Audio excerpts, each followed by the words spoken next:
Mummy AC on कर दो, बहुत गर्मी हो रही है और मुझे बहुत जोरों की नींद भी आ रही है। ओए, अभी तो तू एसी खोलने के लिए बोल रही है। कल को जब दादी के पास गांव जाएंगे तो वहाँ कोई एसी नहीं मिलने वाला। मम्मी क्या मयंक सच कह रहा है? दादी माँ के घर पर एसी नहीं चलेगा? ये सब बातें वहाँ जाकर पता चलेंगी। अब चुपचाप सो जाओ, कल सुबह हमें जल्दी निकलना है। प्रिया बेटा, गांव में इतनी फ्रेश एयर होती है कि तुम्हें एसी की जरूरत ही नहीं पड़ेगी। तुम दोनों वहाँ जाकर देखना कितना एंजॉय करोगे। वो तो पहुँच कर देखते हैं। ये अटैची बंद करो। पूरे 3 महीने कैसे रुकेंगे, वो भी मई जून की गर्मी। और माँ जी को भी ननद जी की सगाई का फंक्शन गर्मियों में ही रखना था। सुहाना, मधु के ससुराल वाले शादी सर्दियों में मांग रहे हैं, इसलिए माँ ने सगाई का फंक्शन रखा है ताकि बात पक्की हो जाए। चलो ये लो, अटैची पैक हो गई है। टाइम से सो जाओ, सुबह फिर मुझे कार ड्राइव करनी है। Good night. विंटर्स में रख लेती। मनोज का परिवार गांव में रहता था। सुहाना और बच्चे पहली बार गांव जा रहे थे। सुहाना की शादी के बाद उसकी सास और ननद ही शहर में रहने आए थे, पर सुहाना का कभी गांव जाना ही नहीं हुआ। मनोज की शादी शहर में ही हुई थी। पहली बार सुहाना बच्चों के साथ गांव जा रही थी, इसीलिए वो परेशान थी कि गर्मियों में ना जाने गांव में क्या हालत होगी। बच्चों को एयर कंडीशनर की आदत है, पता नहीं वहाँ क्या हाल होगा। यही घबराहट सुहाना और बच्चों के मन में थी। अगले दिन मनोज सुहाना और बच्चों के साथ गांव पहुंचता है। सुहाना बहू, क्या बात है? जब पिछली बार पहले शहर में तुम्हें देखा था तो तुम्हारी सेहत बहुत अच्छी थी। बच्चे भी बड़े कमजोर हो गए हैं। क्या बात है, कुछ खाते पीते नहीं हो क्या? माँ, अब ये लोग गाँव आ गए हैं, अब इन्हें अपने हिसाब से खिला पिलाकर तगड़ा करो। हाँ बेटा, तुम चिंता मत करो। अब ये बच्चे मोटे ताजी सेहत वाले होकर ही शहर जाएंगे। ये लो बच्चों, ठंडी ठंडी मीठी लस्सी पियो। दादी, लस्सी वो क्या होता है? बिटिया, लस्सी जो दही से बनती है, पीकर देखो फिर पता चलेगा। दादी, मुझे भी लस्सी पीनी है। हाँ हाँ बेटा। मधु, ओ मधु, लस्सी के गिलास और ले आ बिटिया। माँ जी, और रहने दीजिए, ये बच्चे तो ऐसे ही कह रहे हैं। मैं इन्हें इसी में से थोड़ा थोड़ा दे दूंगी, ये दोनों पी नहीं पाएंगे। नहीं मम्मी, मैं पी लूंगा, मुझे पूरी पीनी है। हाँ हाँ, मेरा बेटा पूरा पी लेगा। और लस्सी तो बहुत फायदा करती है। गर्मियों में ठंडा पेय पदार्थ है, इसको पीने से शरीर ठंडा रहता है। मैं रेस लगाऊंगी, देखती हूँ तुम दोनों में से कौन जल्दी लस्सी पीता है। सुहाना देखती है प्रिया और मयंक गटगट लस्सी पीकर गिलास खाली कर देते हैं। उन्होंने बहुत शौक से लस्सी पी थी। कई बार सुहाना शहर में बच्चों को दूध या दही देती थी तो नहीं लेते थे, जबरदस्ती देना पड़ता था। पर आज तो दोनों बच्चे लस्सी को एकदम से पी गए। दादी, मैं फर्स्ट हूँ। दादी, मैं फर्स्ट हूँ। हाँ हाँ, दोनों फर्स्ट आए हो। अब तुम दोनों को इनाम मिलेगा। ये देखो, बाग के पके हुए मीठे मीठे रसीले आम। तुम दोनों बच्चों को आम पसंद है ना? वाव, मैंगो। मैंगो तो मुझे बहुत पसंद है। बस, तो फिर अब हम इन आमों को बाल्टी में ठंडे पानी में भिगो देंगे ताकि इनकी गर्मी निकल जाए और ये ठंडे हो जाए। फिर मैं इन आमों को रात में तुम्हें खाने के लिए दूंगी। सच माँ, बच्चे गांव आकर कितना कुछ सीख जाएंगे। बस, आज पहला दिन है ना, तो ये सोच रहे हैं कि बच्चे कुछ नहीं कहेंगे। 1-2 दिन बाद देखना कितना शोर मचाएंगे। अब आज रात को जब इनको एसी नहीं मिलेगा ना, तब पता चलेगा शहर की गर्मी और गांव की गर्मी में कितना फर्क है। गर्मी के मारे जब पसीने छूटेंगे, मच्छर काटेंगे, तब कहेंगे वापस शहर चलो। क्या हुआ भाभी, आप क्या सोचने लगे? ये लो आपकी लस्सी। और शाम के खाने के लिए मैंने दाल चावल, अरबी की सूखी सब्जी और मटर पनीर बनाया है। वो माँ कह रही थी कि बच्चे दाल चावल पता नहीं खाए या ना खाए, इसलिए मटर पनीर शौक से खा लेंगे। हाँ हाँ ठीक है, वैसे मैं आऊँ क्या तुम्हारी हेल्प के लिए? नहीं नहीं भाभी, वो तो सब लोग मिलकर कर रहे हैं, आप आराम करो। कितने दिनों बाद तो हमसे मिलना हुआ है। मैं थोड़ी देर में खाली होकर आपसे बात करती हूँ, आप माँ के साथ बैठकर बातें करो। बच्चे गाँव आकर सचमुच बहुत खुश थे। वो अपनी दादी और बाकी सब रिश्तेदारों के साथ खूब हंस खेल रहे थे। रात के समय प्रिया बोली, दादी गर्मी लग रही है, एसी ऑन करना है।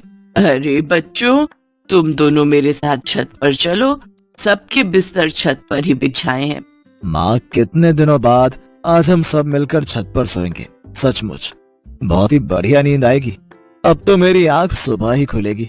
मधु, मुझे तो एक मोटी चादर दे देना, रात को ठंड हो जाती है। ठीक है भैया।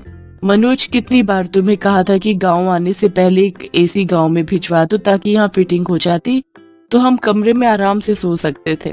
सुहाना, हम लोग शहर में रहते हैं और मधु कुछ टाइम बाद अपने घर चली जाएगी। माँ को एयर कंडीशनर की आदत नहीं है। मैंने माँ को कहा था, पर उन्होंने कहा था कि वो कभी यहाँ रहती है, कभी हमारे पास शहर में, तो एयर कंडीशनर लगाने का फायदा ही क्या। यहाँ पर तो सब लोग छत पर ही सोते हैं, बहुत बढ़िया नींद आती है। यहाँ कोई नहीं चलाता एसी, सबको खुली हवा में सोने की आदत है। और देखो, बच्चे भी माँ के साथ कितने आराम से छत पर सोने चले गए। सुहाना देखती है कि बच्चे छत पर अपनी दादी के साथ लेटे हुए कहानी सुन रहे थे और कहानी सुनते सुनते सो गए। सुहाना हैरान रह जाती है। कुछ दिनों बाद मधु की सगाई का फंक्शन बहुत अच्छे से हो जाता है। बच्चे जब तक गांव में रहे, उन्होंने एक बार भी किसी बात को लेकर जिद नहीं की। गांव की गर्मी का असर बच्चों पर बिल्कुल भी नहीं हुआ। सुहाना समझ जाती है कि उसकी सोच गलत थी। बच्चों ने गांव की गर्मी को खूब एंजॉय किया। जिस तरह शहर में गर्मी से बचने के मशीनरी साधन उपलब्ध हैं, उसी तरह गांव में गर्मी से बचने के प्राकृतिक साधन उपलब्ध हैं। वो खुश थी कि बच्चों को हर स्थिति में रहने की आदत हो गई, भले ही वो गांव में रहे या फिर शहर में। वो अपने आप को स्थिति के अनुसार बदल लेंगे। बच्चों, तुम सब बहुत याद आओगे। अब तो तुम्हारे साथ रहने की आदत हो गई है। माँ, तो फिर आप और मधु शहर आ जाना, बच्चों को भी अच्छा लगेगा। हाँ बेटा, आऊंगी। थोड़ी गर्मी कम हो जाए फिर मैं जरूर आऊंगी। बच्चे कहाँ गए? रुको, मैं देखती हूँ। सुहाना देखती है प्रिया और मयंक तो हैंडपंप के पास खड़े हुए ठंडे ठंडे पानी से मुंह धो रहे हैं और खुशी से उछल कूद कर नाच रहे हैं, मानो वो गर्मी के मौसम के साथ खुशी खुशी खेल रहे हो। ये लो बच्चों, और सुहाना की आंखें खुशी से भर आती हैं और वो सबसे विदा लेकर आंखों में ढेर सारे सपने बटोर कर बच्चों और मनोज के साथ वापस शहर लौट आती है। पर शहर आने के बाद भी बच्चे गांव की बातें करते नहीं थक रहे थे। ये देख सुहाना और मनोज की खुशी का ठिकाना नहीं था।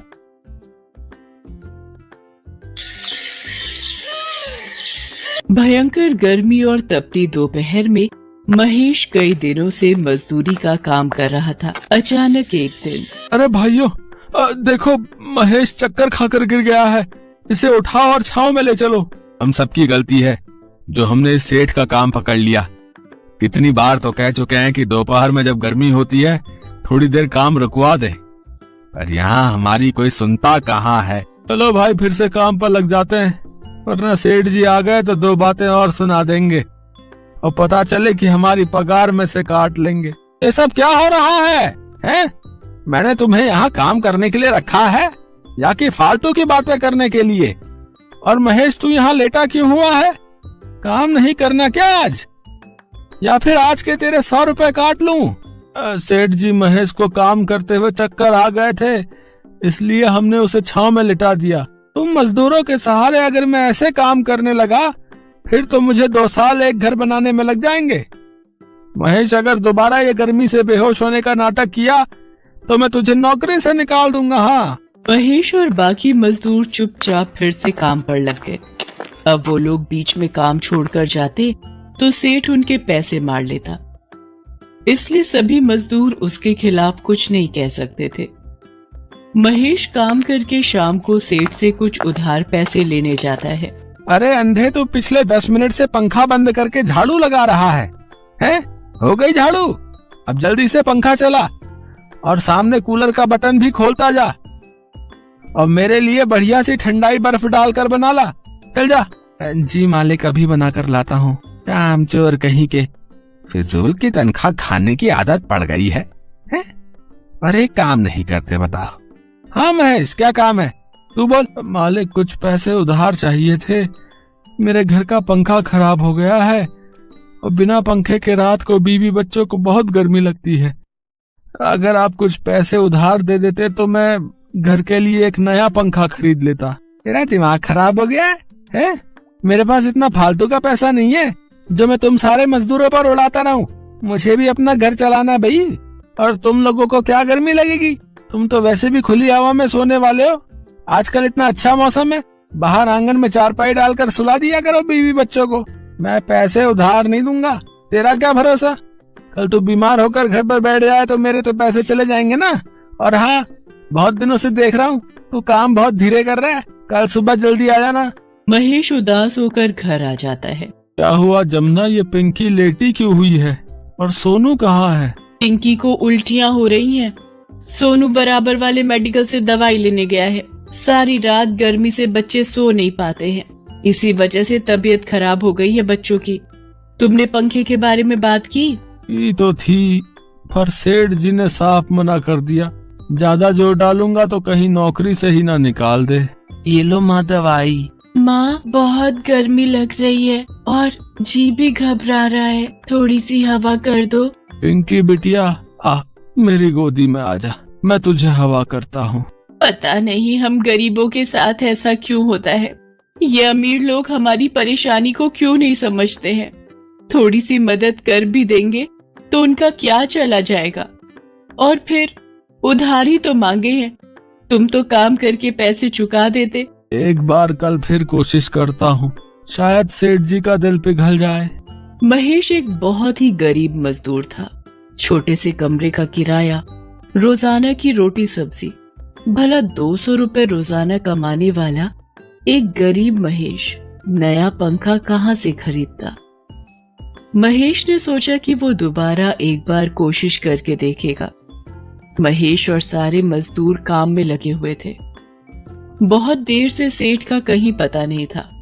क्या बात है महेश, आज तो सेठ जी कहीं नजर नहीं आ रहे, तभी माहौल में शांति है। सही कह रहा भैया, नहीं तो अब तक 10 बार आकर हमें टोक चुके होते। हो सकता है गोदाम में बैठे होंगे और पंखे और कूलर की ठंडी हवा खा रहे होंगे। क्या करूं, क्या सेठ जी से दोबारा पंखे के लिए पैसे मांगू? एक बार बात करके देखता हूँ। अब तो शाम होने वाली है, सेठ जी यहाँ तो आए नहीं है। मैं खुद ही गोदाम पर चला जाता हूँ। महेश गोदाम पर पहुंचता है तो उसे वहां पर सेठ जी दिखाई नहीं देते। तभी उसे सेठ जी के कराहने की आवाज आती है। अरे, ये आवाज तो बेसमेंट से आ रही है। यहाँ तो बहुत अंधेरा है। अरे सेठ जी, ये सब कैसे हुआ? आप यहाँ बेसमेंट में? महेश किसी तरह सीढ़ियों से सेठ जी को ऊपर लेकर आता है और सारे मजदूरों को बुला लेता है। तुम लोग यहीं सेठ जी के पास रुको, मैं किसी डॉक्टर को बुला कर लाता हूँ। महेश, सेठ जी ने हम सबके साथ इतना बुरा सलूक किया है, अब हम क्यों डॉक्टर को बुला कर लाए भाई? हैं? हमें क्या पड़ी है, हम भी घर चलते हैं, बोल देंगे कि हमें पता ही नहीं चला। किशोर, ये तुम कैसी घटिया बातें कर रहे हो? तुम्हें पता भी है इस वक्त सेठ जी की हालत कितनी खराब हो रही है? अगर तुम में से कोई नहीं यहाँ रुकेगा तो मत रुके, मैं सेठ जी को डॉक्टर के पास खुद ही ले जाता हूँ। हमें माफ कर दो महेश, हमसे गलती हो गई। तुम डॉक्टर को बुला लो, तब तक हम सेठ जी का ध्यान रखेंगे। महेश डॉक्टर को बुला लाता है। तब तक सेठानी भी खबर सुनकर वहां पहुंच जाती है। सेठ जी बीपी के मरीज हैं, गर्मी की वजह से इन्हें घबराहट हो गई थी। अगर कुछ देर और ये बेसमेंट में रहते तो इनकी जान भी जा सकती थी। महेश, तुमने आज सेठ जी की जान बचाकर हमारे ऊपर बहुत बड़ा एहसान किया है। तुम ठीक कह रही हो कल्याणी, मैंने हमेशा इन सब मजदूरों के साथ इतना गलत किया। मैं इनकी परेशानी को कभी समझ नहीं पाया। महेश, मैं तो नाम का अमीर हूँ, पर तुम तो दिल से अमीर हो, ये मुझे आज पता चल गया। मुझे माफ कर दो। उस दिन से सेठ ने अपना व्यवहार बदल लिया। उसने महेश के साथ साथ सभी मजदूरों को एक एक पंखा उपहार में दिया।